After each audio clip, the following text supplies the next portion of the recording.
Moi kaikki, täällä Akira. Niin, tää on sellainen video, jossa mä vaan haluan jutella että mitä mä teen nyt tubettamisen kanssa ja muuta. Eli siis mulla ei ole tullut pitkää videota varmaan vuoteen sellaista kunnollista.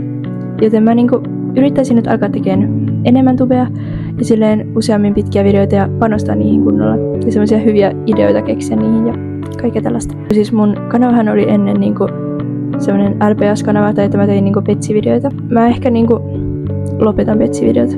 Tai siinä ainakin vähennän niitä tosi paljon. Että saatan ehkä joskus vaikka kavereiden kanssa kuvata jotain. Mä voin tehdä ehkä joskus petsivideoita, mutta mä vähennän ja lopetan niitä silleen, että niitä ei tule enää niin paljon. Sitten on silleen, että mä aion tehdä shortsiakin silleen paljon aktiivisemmin, koska mä oon tehnyt ehkä kerran kuussa shortsin. Niin nyt mä yritän panostaa tubettamiseen ja alkaa tekemään paljon aktiivisemmin videoita. Niin en mä nyt tiedä mitä mä oikein tällä videolla puhuisin, mutta halusin vaan sanoa että mä aion paljon enemmän tubettamiseen panostaa ja alkaa tekemään enemmän videoita ja useammin. Ja sitten vaan mitä mulle kuuluu. Joo, niin mä pääsin 9-luokalta ja mä menen lukioon sitten nyt kesän jälkeen.